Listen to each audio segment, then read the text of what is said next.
Bueno, vamos a dar inicio a la sesión del día de hoy. Yo soy Michelle Barbosa, residente de cuarto año de Medicina Interna. Y pues primero que nada agradecerles a todos los que están aquí presentes en el Samano y también a los que se conectaron a la sesión. Pues también agradecer a nuestros compañeros de Pfizer también por estar presentes aquí en esta sesión para apoyarnos. El día de hoy vamos a presentar el tema de tratamiento con anticoagulantes orales directos en los pacientes con fibrilación auricular. En cuanto a la agenda de la sesión, vamos a ver muy brevemente unas generalidades sobre la fibrilación auricular y su importancia clínica, así como lo que dicen las evidencias actuales para este tratamiento. Vamos a hacer una revisión bibliográfica en la cual están asentadas las bases de las recomendaciones actuales de las guías y vamos a terminar resumiendo pues brevemente las indicaciones de este tratamiento, su farmacología, consideraciones que tenemos que tener para su tratamiento y pues finalizar con las conclusiones de esta sesión y pues dar tiempo a comentarios o preguntas del tema. En cuanto a la fibrilación auricular, recordar que esta es la arritmia sostenida más común que presentan los adultos. 2/3 partes de estos pacientes que tienen una FA de reciente diagnóstico van a presentar un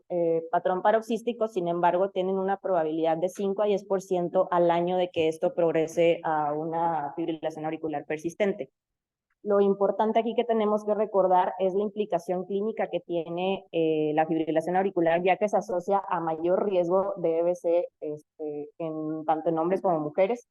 al riesgo de insuficiencia cardíaca, al riesgo de demencia independientemente de que el paciente haya tenido o no un EBC previamente, así como a mortalidad, a mayor tasa de hospitalizaciones. Y también se describe que más del 60% de los pacientes tienen una disminución en su calidad de vida asociado tanto a los síntomas, a datos de depresión asociado a esta enfermedad y pues a los efectos adversos de los medicamentos. Hablando un poco de la prevalencia, a nivel global se describen aproximadamente 43 millones de casos de pacientes con fibrilación auricular, lo cual representa aproximadamente un 2 a 4% de la población mundial. Los registros en México también coinciden que es más o menos un 3% de la población. Y lo importante aquí es que esto está asociado en gran manera a comorbilidades que son muy prevalentes en nuestro país, como la obesidad, diabetes e hipertensión, así como a otros factores de riesgo como tabaquismo. Aquí podemos ver en estas gráficas de abajo cómo la prevalencia de la fibrilación auricular va aumentando conforme la edad y vemos también esta proyección que a pesar de que es en Estados Unidos, pues también se puede aplicar para otras partes del mundo en el que conforme va envejeciendo la población a partir de los 65 años, pues va aumentando la prevalencia de esta enfermedad. Pasando a las recomendaciones, aquí no me voy a meter mucho porque ya lo vimos en sesiones previas, pero nada más recordar que tanto en las recomendaciones de las guías europeas como americanas, en ambas se recomienda el uso de los anticoagulantes orales directos sobre el uso de la warfarina en pacientes con fibrilación auricular, solamente haciendo la excepción de los pacientes que tienen alguna valvulopatía mitral moderada o severa o también la presencia de válvula mecánica. Y pues esto va asociado a los estudios que se hicieron previamente. Como antecedente, pues previamente la warfarina era el tratamiento de elección para los pacientes con fibrilación auricular y prevenir el riesgo tromboembólico. Sin embargo, pues a lo largo del tiempo se tuvo esta problemática de que la warfarina está asociada a que tienen que tener un mayor control farmacológico debido a que tienen que mantener un INR entre rangos terapéuticos, tiene gran interacción tanto con otros medicamentos como con alimentos y deben de tener una monitorización frecuente. Por lo tanto, si el paciente no tiene un seguimiento adecuado, pues esto se asocia a mayor riesgo de sangrado. Entonces, se empezaron a buscar otras alternativas, teniendo desde los años 90 ya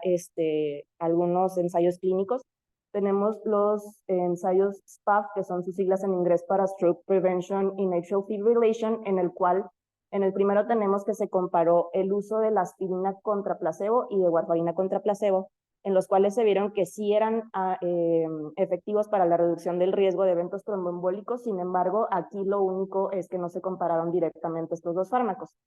Posteriormente, en el SPAF2, aquí sí se hizo esta comparación en el cual se vio que la warfarina pues tenía un mejor efecto sobre la aspirina. Sin embargo, pues en los pacientes más jóvenes o que tenían un riesgo tromboembólico bajo también se pudiera hacer uso de la aspirina. Y posteriormente, en el año 97, se hizo una comparación de la warfarina dosis estándar o una combinación de warfarina dosis baja con aspirina, aquí en donde como quiera se concluyó que la warfarina a una dosis estándar era la que confería un menor riesgo tromboembólico y que la warfarina a una dosis reducida, incluso asociada con aspirina, no reducía este riesgo. Entonces,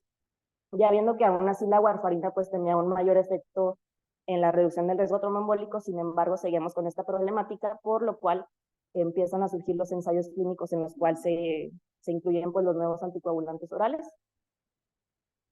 Aquí tenemos el primero que se hizo una comparación entre la apixaban contra la aspirina. Este es el estudio Averroes que se publicó en el 2011.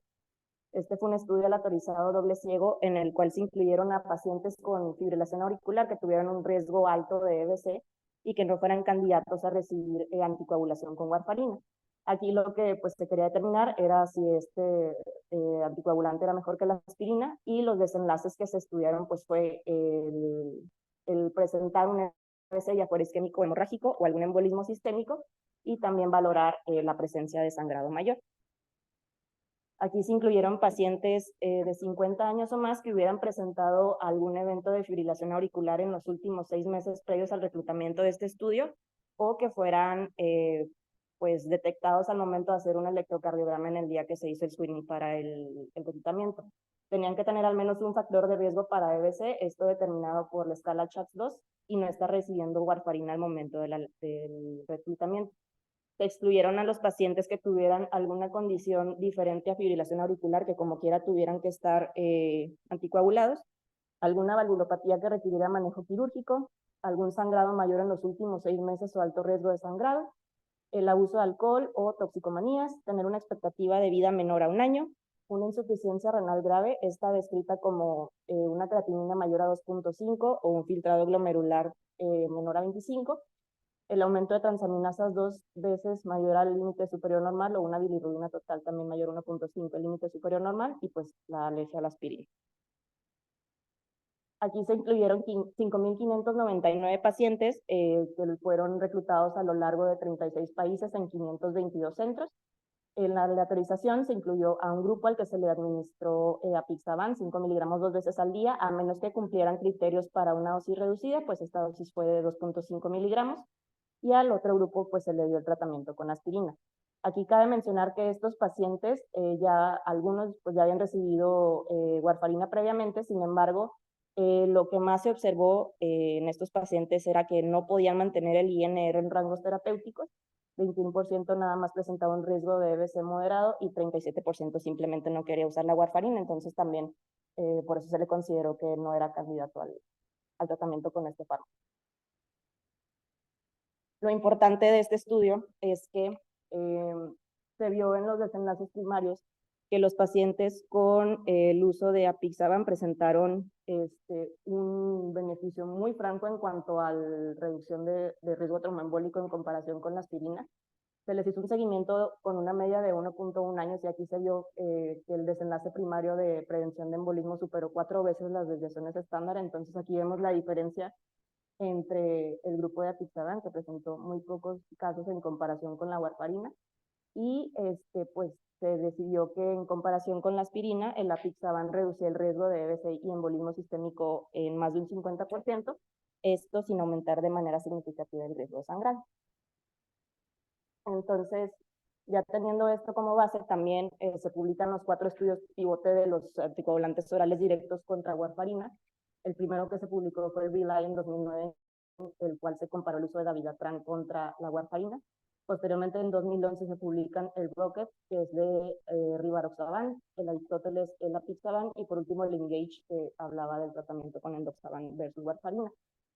De los que más se mencionan en las recomendaciones actuales probablemente es el Aristóteles, por lo cual es el estudio que escogí para presentar en esta ocasión.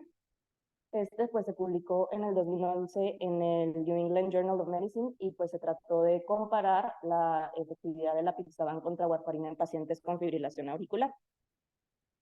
La justificación pues fue lo que venimos platicando previamente de las implicaciones que tiene el tratamiento con warfarina en los pacientes, por lo cual se decidió ver si el apixaban era igual de efectivo que la warfarina para el tratamiento con pacientes que tuvieran al menos un factor de riesgo para presentar un EBC isquémico. Este fue un estudio aleatorizado, doble ciego con doble simulación, o también lo escriben como double dummy, esto con el fin de reducir al máximo el sesgo, y fue un estudio basado en no inferioridad. Aquí se evaluaron desenlaces tanto de eficacia como de seguridad. En cuanto a eficacia, el desenlace primario fue determinar la presencia de eventos de EBC o embolismo sistémico, y de desenlace secundario se tuvo mortalidad por cualquier causa. Por otro lado, de seguridad, el desenlace primario fue la presencia de algún sangrado mayor, el cual lo describían como un sangrado que implicara un descenso de más de 2 gramos de la hemoglobina, de presentar requerimiento de 2 paquetes globulares o más, o que requiriera, o más bien que presentara un sangrado en algún sitio crítico o que terminara en la muerte del paciente. Por otro lado, el desenlace secundario era un compuesto de este mismo sangrado mayor o de un sangrado que fuera clínicamente relevante. Estos eran los que no cumplieran los criterios de sangrado mayor, pero que sí necesitaran algún tratamiento médico o quirúrgico para ser demostrado. Por otro lado, se evaluaron también cualquier otro tipo de, o sea, un sangrado menor, otros eventos adversos y también anomalías en la función hepática. En cuanto a la población, se incluyeron a pacientes que tuvieran fibrilación auricular o flóter al momento del registro, que hubieran presentado 2 o más episodios de fibrilación o flóter documentados en un electrocardiograma con al menos 2 semanas de diferencia en el último año, y que incluyeran al menos un punto en la escala de CHATS-2, recordando que pues, es la edad, el antecedente un EBC o una IT, insuficiencia cardíaca, diabetes o hipertensión arterial. Y por otro lado, los criterios de exclusión eran pacientes con algún caso reversible de fibrilación auricular, por ejemplo, pacientes con tirotoxicosis, algún estado de sepsis o infección, o pericarditis, por ejemplo, pacientes con estenosis mitral moderado grave, alguna otra condición diferente a fibrilación auricular que requiriera una anticoagulación prolongada. Una vez en los últimos 7 días está requiriendo tratamiento con aspirina o aspirina con clopidogrel, y por último la insuficiencia renal que ya habíamos visto previamente. En cuanto al análisis estadístico, recordar que este era un estudio de la inferioridad, entonces se determinó que para poder obtener un desenlace primario en 448 pacientes y que esto representara un poder estadístico de 90%, se necesitaba reclutar al menos unos 18,000 pacientes para poder obtener este número de eventos en 2 años de seguimiento. Se hizo un análisis primario y secundario con el modelo de Cox, y pues el análisis de la eficacia del tratamiento se hizo por medio de intención a tratar. Entonces, posterior a reclutar a los 18,000 pacientes, pues fueron un poquito más. Se reclutaron en 1,034 centros en aproximadamente 39 países. Se hizo la lateralización en el grupo de apixaban y de warfarina. También aquí mencionar que fue la dosis estándar o reducida sin cumplir criterios, y aquí pues se les daban las tabletas de 2 miligramos y se iba ajustando para obtener el INR en el rango de 2 a 3. Aquí mencionar, si los pacientes iban a estar en el grupo de warfarina y ya la estaban tomando previamente, solamente se les pidió que la suspendieran antes de iniciar el estudio, y se empezó el tratamiento ya cuando su INR estuviera menor a 2. Aquí el seguimiento pues fue de manera mensual con los valores de INR, y también tenían una visita trimestral para valorar la presencia de desenlaces y de eventos adversos. Entonces, como resultados, en cuanto al desenlace primario, tenemos que en cuanto a la presencia de EBC o de embolismo sistémico, se presentó en 212 pacientes en el grupo tratado con apixaban, en comparación con el grupo con warfarina, que fueron 265. Esto se refleja en un hazard ratio de 0.79. Y aquí también relevante lo que se menciona es el tema del EBC hemorrágico, el cual se presentó en 40 personas en tratamiento con apixaban y 68 con warfarina. Aquí lo que vemos es un hazard ratio de 0.51. Aquí lo podemos ver de manera gráfica en el seguimiento a 30 meses, como en pacientes cuando estuvieron tratados con apixaban mostraron menor riesgo de presentar los desenlaces adversos. Y por otro lado, en cuanto al desenlace de sangrado mayor, Este estuvo presente en 327 pacientes con el tratamiento con warfarina y en más de 400 pacientes con, con apixaban y con warfarina, lo cual representa un hazard ratio de 0.69, y solamente se describe aquí también que en cuanto a sangrado por cualquier causa o cualquier sangrado, en los pacientes con apixaban se presentó en un 18.1%, mientras que en el grupo con warfarina fue en 25.8, lo cual representa pues una reducción de este riesgo de 7.7%, lo cual se ve también de manera gráfica aquí a lo largo de los 30 meses, como pues se presenta en menor eventos de sangrado en el grupo con apixaban. Entonces, tras el análisis de estos resultados, se vio que en el grupo con apixaban había una reducción significativa del riesgo de EBC o embolismo sistémico en un 21%, de sangrado mayor en 31% y de mortalidad en 11%. Aquí pues lo principal que se vio fue la reducción del riesgo de EBC hemorrágico, y que no solamente era más efectivo, sino que también tiene una menor tasa de abandono al tratamiento, por esto mismo de que no requiere un seguimiento tan estricto. Entonces, la conclusión del estudio fue que en pacientes con fibrilación auricular, el apixaban es superior a la warfarina en la prevención del EBC isquémico o de algún embolismo sistémico, causa menor sangrado y pues también tiene menor mortalidad. Al final del estudio del Aristóteles también se menciona pues básicamente los mismos resultados en el ROCKET y en el estudio de Relay con el dabigatran. Y posteriormente en 2022 se publicó este metaanálisis, que es el Combine, el cual incluye los datos de los 4 estudios pivote pues, en los pacientes que estuvieron pues, tratados. Vaya. Aquí se valoró también el perfil de seguridad y eficacia de los DOA con la warfarina, especificando que pudiera ser un tratamiento con dosis estándar, que son las que ya estuvimos revisando previamente, o también se podía tener una dosis reducida en el caso de dabigatran o de doxaban. Aquí también se valoró como desenlace primario un objetivo compuesto de tanto presentar EBC isquémico como embolismo sistémico. Los desenlaces secundarios fueron mortalidad, tanto por cualquier causa como causa cardiovascular, el EBC, tanto isquémico como hemorrágico, y pues la presencia de embolismo sistémico. Por otro lado, en la parte de seguridad se evaluó la presencia de sangrado mayor como desenlace primario y otros tipos de sangrado como desenlace secundario, así incluyendo principalmente o dándole mayor enfoque al gastrointestinal o al intracraneal. Y pues se valoró también los beneficios netos, que fueron básicamente un compuesto tanto en la prevención de EBC como embolismo, la mortalidad y los sangrados, ya fuera el mayor o tanto sangrado intracraneal o gastrointestinal. Se incluyeron 71.683 pacientes en total, en los cuales 29.362 pacientes estaban tratados con anticoagulantes orales directos a dosis estándar, 13.049 pacientes con una dosis reducida y 29.272 con warfarina. Al final, a lo que se observó también era que había un menor riesgo de EBC isquémico o un embolismo sistémico por dosis estándar de anticoagulante oral directo contra warfarina con un hazard ratio de 0.81. Y aquí lo importante que también menciona es que en los pacientes que estuvieron tratados con algún anticoagulante a dosis reducida tuvieron algún mayor riesgo de EBC isquémico en comparación con la warfarina. Por otro lado, no hubo un riesgo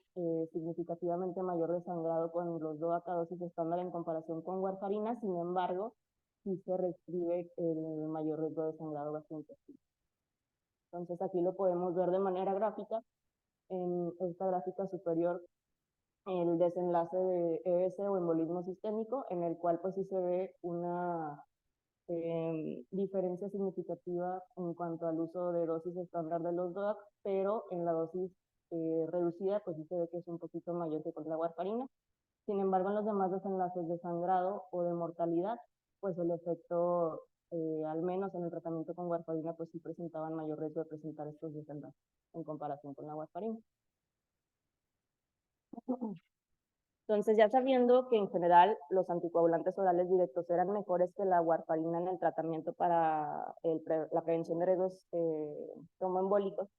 existió esta cuestión de cuál era mejor entre ellos, porque realmente siempre se habían comparado con warfarina, pero no entre ellos. Entonces,